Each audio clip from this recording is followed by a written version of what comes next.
이스라엘 백성들은 애굽으로부터 나왔습니다. 앞제 봤던 그 노예 생활로부터 해방되었습니다.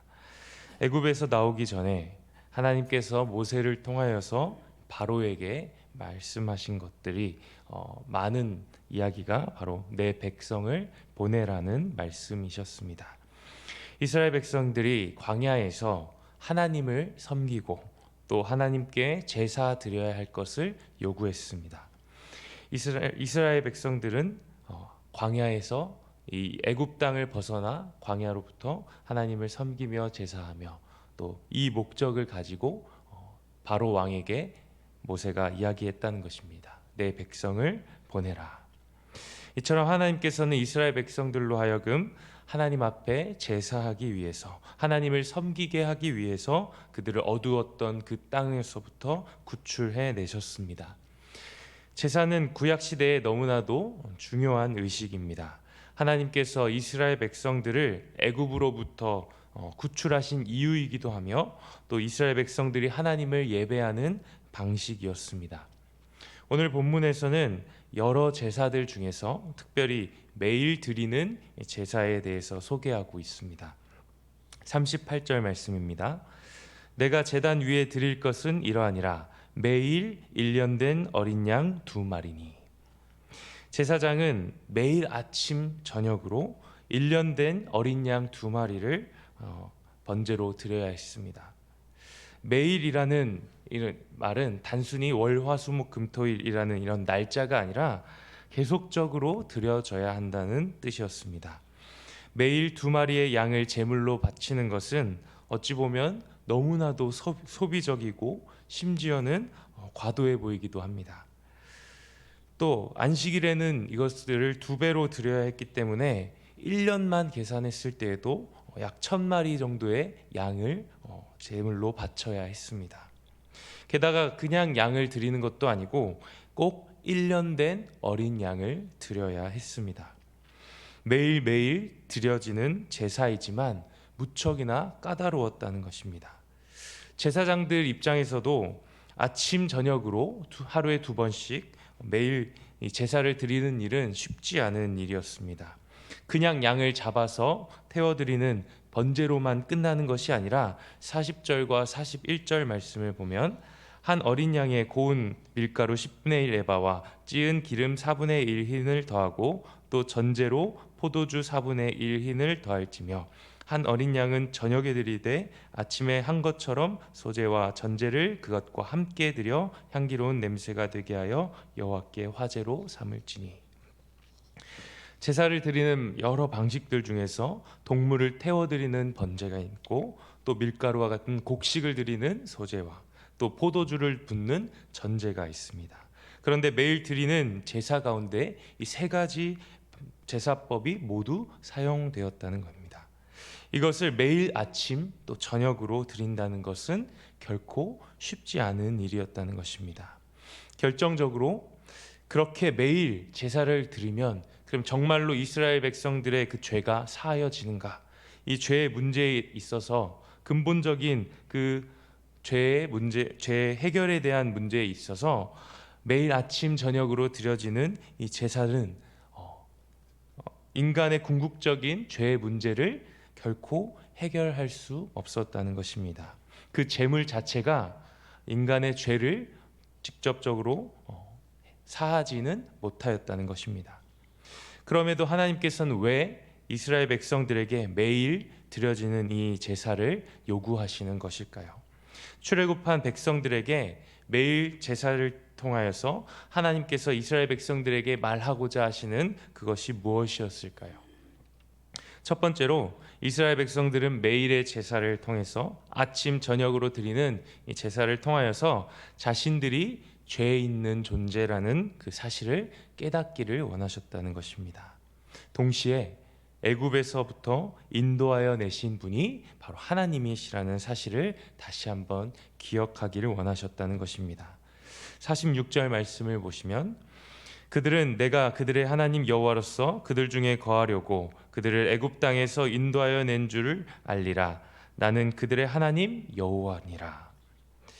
애굽 땅에서 인도하여 낸 하나님 여호와인 줄 알게 하기 위해서. 여기서 알다라는 이 단어는 우리가 잘 아는 히브리어 야다라는 말입니다.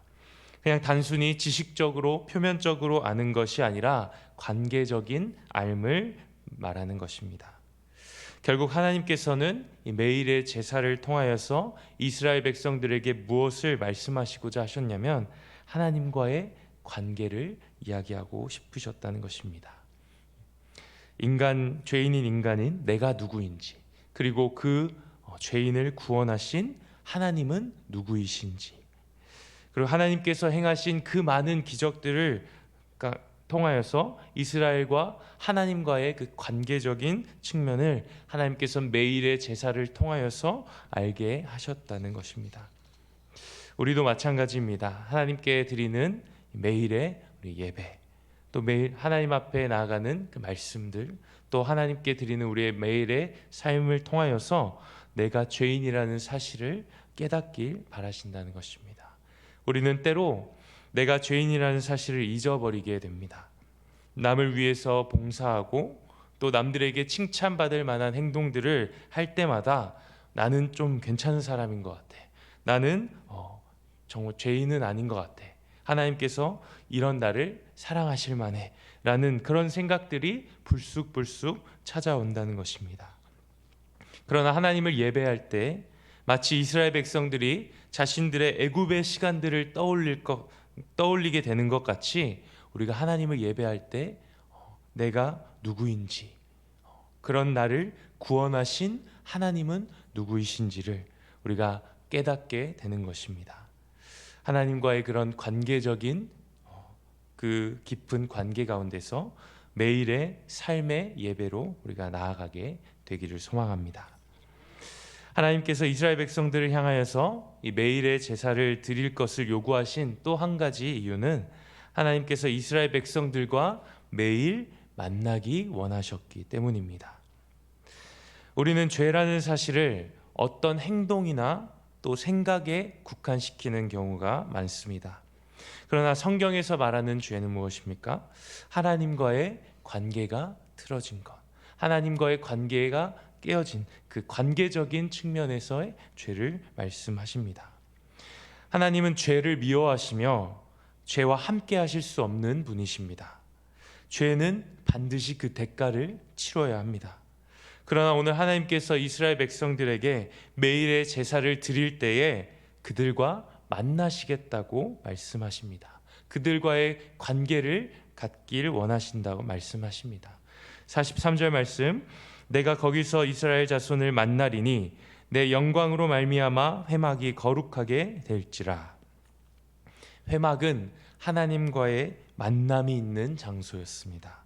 죄로 인하여서 하나님과 함께 할 수 없는 이스라엘 백성들, 인간이 하나님께서 만나시는 그 장소, 하나님이 찾아오시는 장소였다는 것입니다.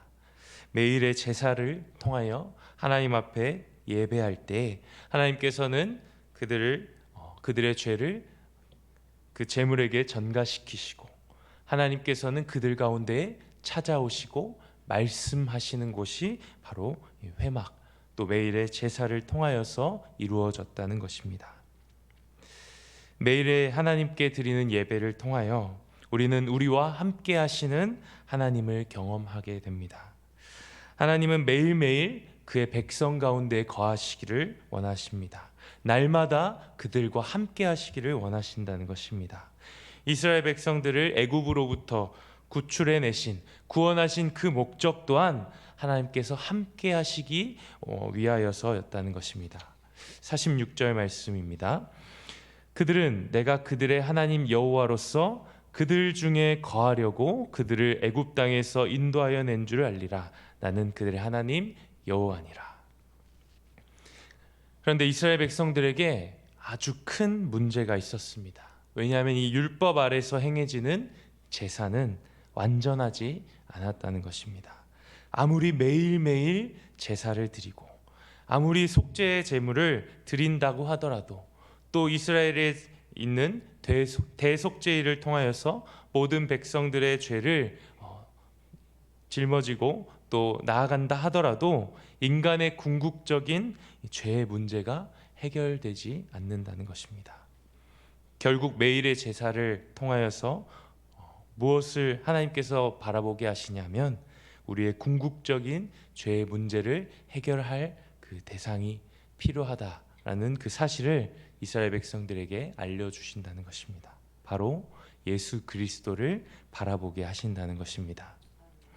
예수님께서 흠없는 어린 양으로 우리를 대신하여 단번에 죽으심으로 우리의 모든 죄를 사하여 주셨습니다.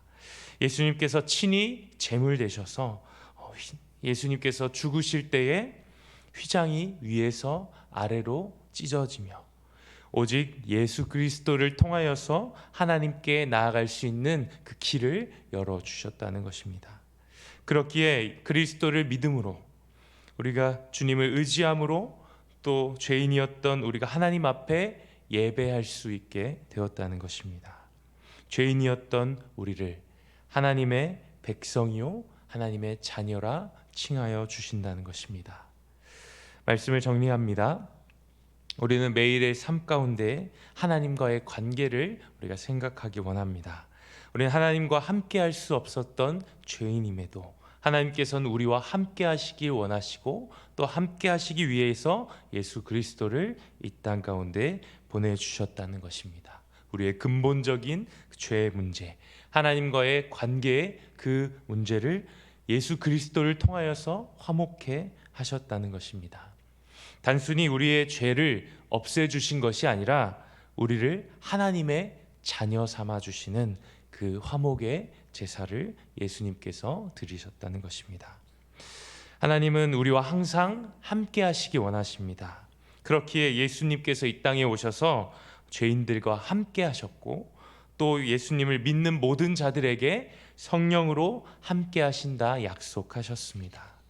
매일매일 우리의 삶의 예배를 통하여서 하나님과 날마다 동행하는 삶을 살기를 소망합니다. 우리가 죄인임을 인정하고 또 그럼에도 우리를 사랑하셔서 우리와 함께 하시고자 우리를 구원하신 하나님의 그 사랑을 우리가 날마다 붙잡으며 오늘도 승리하는 삶 살아가시기를 간절히 소망합니다. 기도하겠습니다. 하나님 아버지 감사합니다. 이스라엘 백성들에게 요구하신 매일의 제사를 통하여 우리의 죄악된 모습과 그럼에도 우리를 사랑하신 하나님의 사랑을 발견합니다. 날마다 하나님과의 관계 가운데 우리가 하나님을 기억하게 하시며 우리와 함께 하시기 원하시고 또 우리의 예배를 기뻐 받으시는 하나님을 찬양하며 나아갈 수 있도록 도와주시옵소서. 날마다 주와 동행하며 우리의 모든 삶을 주님께 맡겨드릴 수 있게 우리에게 믿음을 더하여 주시옵소서. 예수님의 이름으로 기도합니다. 아멘.